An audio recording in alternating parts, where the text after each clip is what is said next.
Okay, students.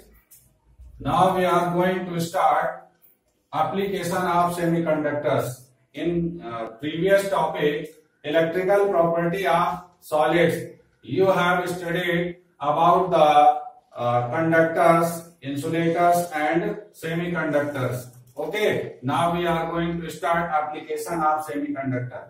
As you know, semiconductors are of two types: N-type semiconductor and P-type semiconductor. N-type semiconductor means negative type semiconductor. P-type means positive type semiconductor.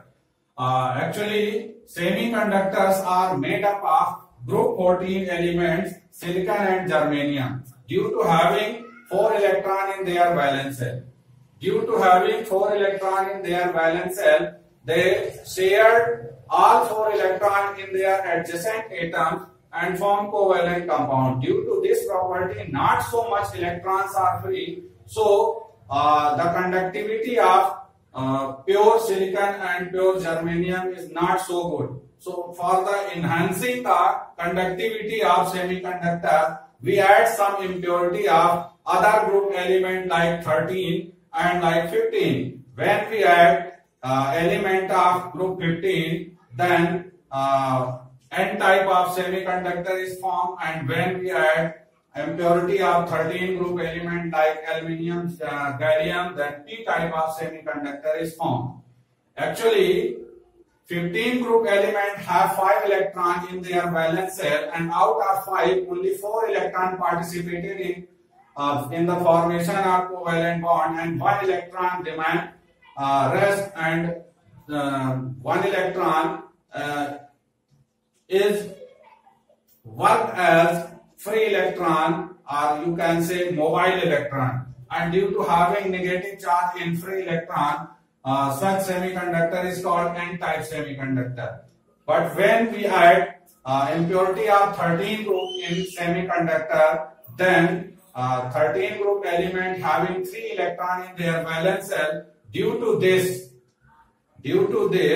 3 electron participate in formation of covalent bond. 1 electron of germanium or silicon become unused in the formation of, and it forms septate.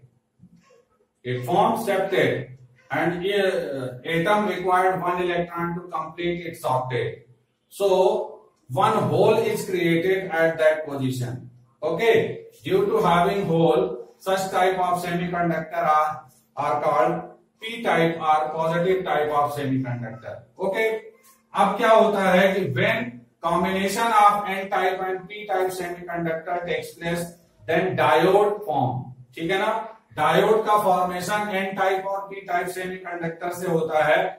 Means diode is the combination of N-type and P-type of semiconductor, and diode has 2 electrodes. Diode में 2 electrode होते हैं, and the work of diode is to allow the pass the current only in one direction.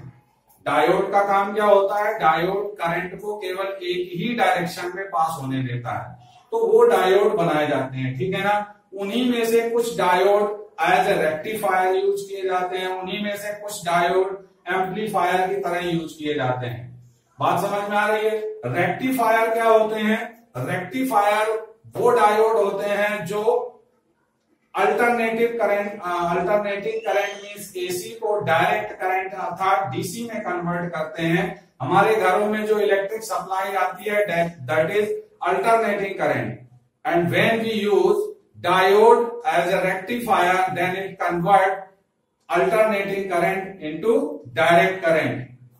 For example, inverter में battery होती है और battery में direct current होता है. ठीक है ना? तो अल्टरनेटिंग करंट को डायोड क्या करता है? डायरेक्ट करंट में कन्वर्ट करके उसको स्टोर कराता है बैटरी में. इसी तरह से जो एम्पलीफायर होते हैं, एम्पलीफाई मीन्स सिग्नल को बढ़ाने वाला. Amplifier are those diodes which enhance the strength of signals. जो सिग्नल की स्ट्रेंथ को बढ़ाते हैं. आप कहने को ये भी कह सकते हैं कि वो करंट की स्ट्रेंथ को बढ़ा देते हैं, वो वोल्टेज की स्ट्रेंथ को बढ़ा देते हैं, वो सिग्नल की स्ट्रेंथ को बढ़ा देते हैं. और एक्चुअली ये क्या करते हैं, ये एम्पलीट्यूड को बढ़ा देते हैं, एम्पलीट्यूड बढ़ जाता है। जैसे वेव ऐसे, ये डायरेक्शन है वेव की, तो वेव इस तरह से चल रही है, ठीक है ना। तो जो इस तरीके से ये बना, तो ये जो हाइट हो गई इसकी, दैट इज एम्पलीट्यूड। वो क्या करता है, हाइट को बढ़ा देता है, तो एम्पलीट्यूड बढ़ जाता है। एम्पलीट्यूड बढ़ जाने से क्या होता है, सिग्नल की स्ट्रेंथ बढ़ जाती है। अब हम आगे बात करते हैं कि और कौन कौन से सेमीकंडक्टर्स हैं और उनका यूज क्या है, कैसे होते हैं। तो मैं आपको बताना चाहूंगा कि 14 ग्रुप एलिमेंट सिलिकॉन जर्मेनियम के अलावा भी दूसरे आपके सेमीकंडक्टर्स हैं, जैसे आपका 13 group element means aluminium, gallium, indium.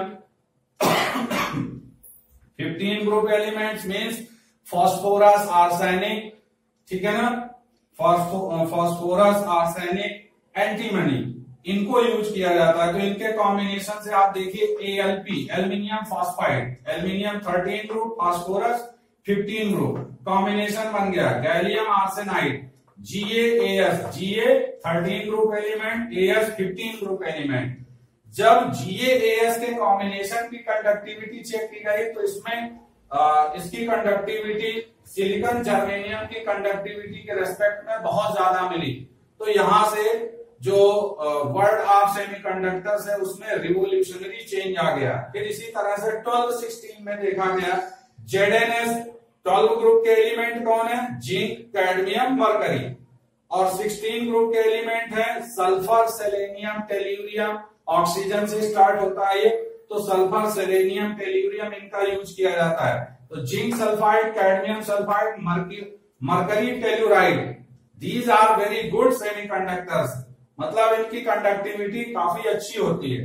Transition metal में, ट्रांजिशन मेटल ऑक्साइड जो होते हैं उसमें titanium monoxide, chromium dioxide, rhenium trioxide, ReO3, ठीक है ना, chromium oxide CrO2, titanium oxide TiO, ये जो आपके ऑक्साइड है ट्रांजिशन मेटल के 3D सीरीज के ही है, थर्ड जिनके लास्ट इलेक्ट्रॉन 3D सबसेल में इंटर करते हैं, ऐसे एलिमेंट के ऑक्साइड, उसमें से टाइटेनियम, क्रोमियम और रेनियम, इनके ऑक्साइड अच्छे कंडक्टर की तरह काम करते हैं, ठीक है ना। अब इसमें अगर हम रीनियम ऑक्साइड को देखें तो रीनियम ऑक्साइड एक ऐसा कंपाउंड है जो अपीयरेंस और कंडक्टिविटी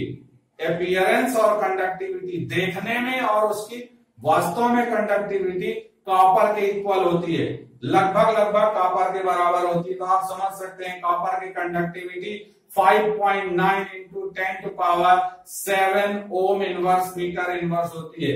इतनी ज्यादा कंडक्टिविटी होती है कि ये सेमीकंडक्टर नहीं, ये गुड कंडक्टर की तरह बिहेव करते हैं, ठीक है ना। कुछ ऐसे भी ट्रांजिशन मेटल के ऑक्साइड हैं जो टेम्परेचर डिपेंडेंट होते हैं, जैसे कि vanadium monoxide, vanadium dioxide, vanadium trioxide और टाइटेनियम ट्राइऑक्साइड। ये टेम्परेचर डिपेंडेंट होते हैं, मींस इनकी जो कंडक्टिविटी है वो टेम्परेचर पर डिपेंड करती है। और ये इनकी कंडक्टिविटी टेम्परेचर पर, कुछ टेम्परेचर पर क्या होते हैं, मेटल की तरह कंडक्टिविटी हो जाती है, और कभी कभी इनकी कंडक्टिविटी इतनी कम हो जाती है कि ये इंसुलेटर की तरह भी बिहेव करते हैं। कौन, vanadium monoxide, vanadium dioxide, vanadium trioxide, titanium trioxide, ठीक है ना।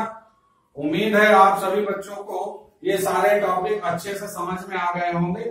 आप दोबारा इस वीडियो को रिवाइंड करके भी सुन सकते हैं, आपको अच्छी तरह से लर्न हो जाएगा। और ये इसमें से CBSE बोर्ड में कम से कम 1 मार्क्स का एक क्वेश्चन अक्सर आ जाता है, तो आप विशेष रूप से इसको ध्यान रखिएगा, ठीक है। अब हम नेक्स्ट टॉपिक पर बात करेंगे, मैग्नेटिक प्रॉपर्टी ऑफ सॉलिड, जिसका अगले वीडियो में हम डिस्कस करेंगे। Okay, thank you.